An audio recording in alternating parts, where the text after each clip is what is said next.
সাল 2017 দেশ মালয়েশিয়া। দুই মহিলাকে একজন ইউটিউবার একটি আজব কাজের জন্য নির্দেশ দেয়। তাদের এই কাজটা ছিল এক ধরনের বিশেষ প্র্যাঙ্ক শো। এই প্র্যাঙ্ক শোতে তারা অপরিচিত লোকেদের কাছে গিয়ে তাদের মুখে অয়েল লাগাবে, এরপর তাকে গিয়ে সরি বলবে আর তারপর তারা ফিরে যাবে। আর এই কয়েক মিনিট কাজের জন্য ওই ইউটিউবার তাদের প্রত্যেক প্র্যাঙ্কের জন্য 100 থেকে 150 করে ডলার পেমেন্ট করবে। এই দুই মহিলা ওই ইউটিউবারের ডিলটাকে খুশি মনে গ্রহণ করে। ওই ইউটিউবার তাদেরকে দূর থেকে ডিরেকশন দিত কার মুখে অয়েল লাগাতে হবে, এরপর তারা টার্গেট ব্যক্তির সাথে প্র্যাঙ্ক করত। এভাবে তারা প্রায় এক সপ্তাহ ধরে শহরের বিভিন্ন জায়গায় সেম প্র্যাঙ্ক করতে থাকে আর 100 ডলার করে পেমেন্ট পেতে থাকে। কিন্তু তারা আদৌ জানতো না যে তারা এক ভয়ানক গেমের অংশীদার হয়ে গেছে। এরপর সময় আসে 13 ফেব্রুয়ারি 2017 সাল। ওই দুই মহিলাকে মালয়েশিয়ার কুয়ালালামপুর ইন্টারন্যাশনাল এয়ারপোর্টে নিয়ে আসা হয় আর এখানে তাদেরকে প্র্যাঙ্ক করার জন্য টার্গেট দেওয়া হয় একজন বিশেষ ট্রাভেলার। ওই ইউটিউবার তাদেরকে ইশারা করে টার্গেট দেখিয়ে দেয় আর দুই মহিলা তাদের হাতে তেল লাগিয়ে অন্যান্য দিনের মতোই সেম ভাবে ওই ব্যক্তির মুখে তেল ঘষে দেয় আর তাকে সরি বলে সেখান থেকে পালিয়ে যায়। কিন্তু এবারের প্র্যাঙ্কটা ছিল সম্পূর্ণ ভিন্ন প্র্যাঙ্ক। 20 মিনিট পরেই টার্গেটের মৃত্যু হয়ে যায়। কিন্তু আপনি কি জানেন এই টার্গেটটা কে ছিল? উত্তর কোরিয়ার ফিউচার শাসক কিম জং নাম, কিম জং উনের বড় ভাই। ইনি হলেন উত্তর কোরিয়ার আসল হকদার। কিন্তু এই দুই মহিলা অজান্তেই কিম রাজবংশের একজন ফিউচার ডিক্টেটরকে হত্যা করে দেয়। তবে এই হত্যাটা কোনো মিস্টেক ছিল না, ঠান্ডা মাথায় অনেক পরিকল্পিতভাবে তাকে হত্যা করা হয়। আর এই পুরো গেমটায় এই দুই মহিলা ছিল বলির পাঁঠা। এই হত্যাটা এতটাই প্ল্যানিংয়ের সাথে করা হয়েছিল যে আজ পর্যন্ত আসল খুনিরা কেউ সাজা পায়নি। সাল 1971 উত্তর কোরিয়ার সুপ্রিম লিডারের বাড়িতে প্রথম সন্তানের জন্ম হয়, কিম জং নাম। প্রথম সন্তান হওয়ার কারণে উত্তর কোরিয়ানরা তাকে কিম রাজবংশের উত্তরাধিকারী হিসাবে দেখা শুরু করে। কিন্তু তার বাবার দ্বিতীয় স্ত্রীর আরও দুটো সন্তান হয়, কিম জং উন আর কিম জং চুল। কিন্তু দেশের সবাই জানে তার বড় সন্তান কিম জং নামই নেক্সট রাজা হবে। তার বাবা তাকে সুইজারল্যান্ডে পড়াশোনার জন্য পাঠিয়ে দেয়। তার বাবা নিশ্চিত যে শিক্ষা সম্পূর্ণ করে দেশে ফিরে তার বাবাকে রাজ্য চালাতে সাহায্য করবে আর বাবার মৃত্যুর পর সে ক্ষমতা টেক ওভার করে নেবে। উত্তর কোরিয়ার মিডিয়ারাও তাকে নিয়ে নানানভাবে প্রোপাগান্ডা ছড়াতে শুরু করে যাতে এখানে জনগণ তাদের ভবিষ্যতের রাজাকে নিয়ে দেবতা বলে শ্রদ্ধা করতে শুরু করবে। কিন্তু সবথেকে বড় সমস্যা হলো কিম জং নামের এইসব বিষয়ে কোনো ইন্টারেস্ট নেই, কারণ সে ছোট থেকেই বিদেশে জীবনযাপন করে আসছে। এই কারণে তার বিদেশের কালচার খুব ভালো লাগতো। নিজের জন্মভূমির তুলনায় ইউরোপে রয়েছে অনেক স্বাধীনতা। এরপর সময় আসে মে 2001। নামকে জাপানে অ্যারেস্ট করে নেওয়া হয় ফেক পাসপোর্টের জন্য। নামের এই অ্যারেস্টের ঘটনাটা ছিল তার বাবার কাছে সবথেকে বড় লজ্জাজনক ঘটনা। আসলে সে জাপানের ডিজনিল্যান্ড ঘুরতে চেয়েছিল আর এদিকে তার বাবা দেশবাসীকে বলে বেড়াতো ওয়েস্টার্ন কান্ট্রি তাদের কাছে সবথেকে বড় শত্রু। আর ঠিক সেই সময় তার পুত্র বিদেশে গ্রেপ্তার হয়। এই ঘটনার কারণে তার বাবা তার পুত্রকে দেশ থেকে বহিষ্কার করে দেয়। সে উপলব্ধি করতে পারে যে রাজা হওয়ার জন্য তার মধ্যে সেই কোয়ালিটি নেই। এখন নাম চীনের মাকাও শহরে বাস করে, তবে তার বাপ তাকে কিছু হাত খরচ দিয়ে পাঠাতো। এখন প্রশ্ন হলো উত্তর কোরিয়ার নেক্সট ডিক্টেটর কে হবে?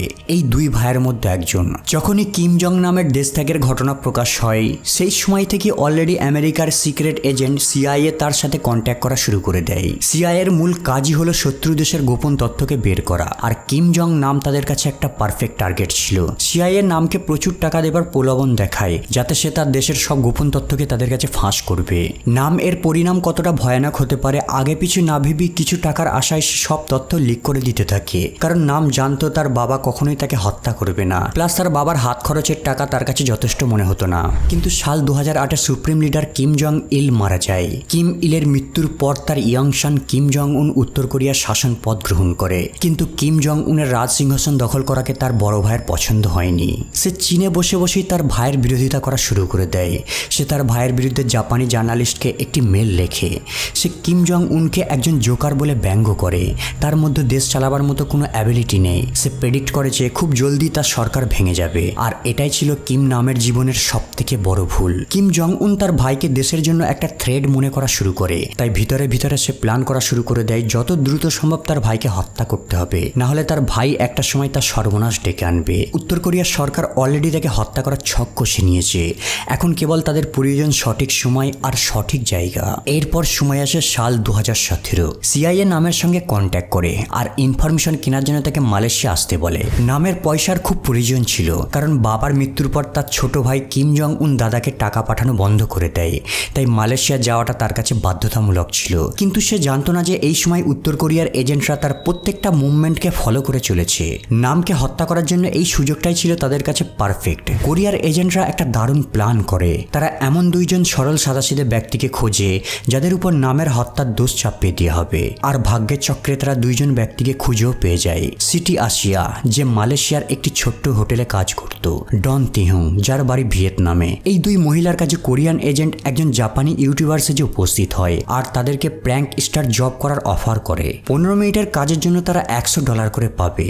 তাদের কাছে এই জবটা ছিল স্বপ্নের মতো, কারণ অত টাকা তারা এক সপ্তাহ কাজ করেও পেত না। ওই দুই মহিলা মালয়েশিয়ার বিভিন্ন শপিং মল, রাস্তাঘাট, স্টেশনে প্র্যাঙ্ক করত। তাদেরকে ইউটিউবার টার্গেট দেখিয়ে দিত আর তারা তেল নিয়ে গিয়ে টার্গেটের মুখে মাখিয়ে দিত। এভাবে প্রায় কয়েক সপ্তাহ পর্যন্ত তাদের প্র্যাঙ্ক চলতে থাকে। এরপর সময় আসে 13 ফেব্রুয়ারি 2017।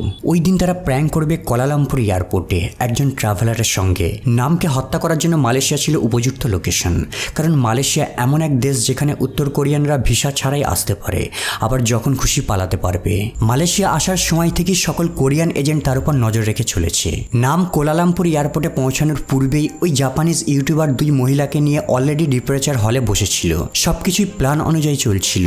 তারা একে একে করে গিয়ে তেল লাগাবে। প্রথমে সিটি যাবে, মুখে তেল লাগাবে, তারপর ডন যাবে, তেল লাগাবে। তাদের বলে দেওয়া হয় যে প্র্যাঙ্ক করার পরে হাত ধুয়ে সঙ্গে সঙ্গে যেন তারা এয়ারপোর্ট ছেড়ে পালিয়ে যায়। এমনটা করার পিছনে একটি বিশেষ কারণ রয়েছে, যা পরবর্তীতে জানতে পারবেন। সকাল 9টার সময় কিম জং নাম এয়ারপোর্টে পৌঁছায় আর ওই জাপানিজ ইউটিউবার তাদের টার্গেটকে দেখিয়ে দেয়। এরপর দুই মহিলা এক বিশেষ তেল হাতে লাগিয়ে পেছন থেকে নামের মুখে লাগিয়ে দেয়। প্রথমে সিটি লাগায়, তারপর ডন, আর এরপর তারা দুইজন ইউটিউবারের নির্দেশ অনুযায়ী এয়ারপোর্ট ছেড়ে পালিয়ে যায়। এদিকে ওই তেলের কারণে নামের মুখ জ্বালা করতে থাকে আর সেই এয়ারপোর্ট স্টাফদের ঘটনাটি জানাতে যায়। কিন্তু 10 মিনিটের মধ্যেই নাম জ্ঞান হারিয়ে এয়ারপোর্টে লুটিয়ে পড়ে আর হসপিটালে যাওয়ার পথেই সে মারা যায়। আর এদিকে মালয়েশিয়ান অথরিটিরা কিছু বুঝে ওঠার পূর্বেই কোরিয়ান এজেন্টরা ততক্ষণ মালয়েশিয়া ছেড়ে উত্তর কোরিয়া চলে আসে। মালয়েশিয়ান অথরিটিরা সিসিটিভি ফুটেজ চেক করে সবকিছুই বুঝতে পেরে যায় আর তারা নিশ্চিত যে এই দুই মহিলাই খুনের জন্য দায়ী। সিটি আর ডনকে এই খুনের জন্য গ্রেপ্তার করে নেওয়া হয়। আসলে নামের মুখে একটি পাওয়ারফুল বিষাক্ত কেমিক্যাল লাগানো হয়েছিল, ভিএক্স নার্ভ এজেন্ট। এর একটা ড্রপ যদি চোখে লাগে তাহলে তার মৃত্যু নিশ্চিত। কিন্তু এখন প্রশ্ন হলো ওই দুই মহিলা কেন ইফেক্টেড হলো না? আসলে কোরিয়ান কেমিস্ট এই বিষাক্ত কেমিক্যালটিকে এমনভাবে তৈরি করে যদি এর দুটো কম্পোজিশনকে একসাথে মেশানো হয় তখনই প্রতিক্রিয়া দেখা দেবে। সিটি আর ডন আলাদা আলাদা কম্পোজিশন নিয়ে তার মুখে মাখিয়েছিল আর এই দুটো একসাথে মিশে গিয়ে রিয়্যাক্ট করে যায়, যার ফলে তার মৃত্যু ঘটে। কিন্তু ওই দুই মহিলা বেঁচে যায়। দুই মহিলাকে অ্যারেস্ট করার পর আদালতে তার বিচার চলতে থাকে আর দোষী সাব্যস্ত হলে তাদেরকে মৃত্যুদণ্ডে সাজা দেওয়া হবে। বেশ কিছুদিন ইনভেস্টিগেশন করার পর অথরিটিরা আরও ইন্টারেস্টিং জিনিস জানতে পারে। আসলে ওই জাপানিজ ইউটিউবার যে এই দুই মহিলাকে হায়ার করেছিল সে জাপান থেকে বিলং করতো না, সে ছিল একজন কোরিয়ান এজেন্ট। সিটি আর ডন এই পর্যন্ত যতগুলো ব্যক্তির সঙ্গে প্র্যাঙ্ক করেছিল এরাও সবাই কোরিয়ান এজেন্টদের হয়েই কাজ করত। এই কারণে যখন তারা এদের সঙ্গে প্র্যাঙ্ক করতো তারা রেগে যেত না, উল্টে আরো হাসতো। ধীরে ধীরে মালয়েশিয়ান গভর্নমেন্টের কাছে সমস্ত ধোঁয়াশা ক্লিয়ার হয়ে যায়। কিন্তু আফসোস, মালয়েশিয়ার বুকে একজন হাই প্রোফাইল ফিগারের হত্যা হয়ে যায়। কিন্তু এখানে সরকার সবকিছু জানার পরেও কিছু করতে পারেনি, কারণ অলরেডি উত্তর কোরিয়ার এজেন্টরা মালয়েশিয়া ছেড়ে পালায়।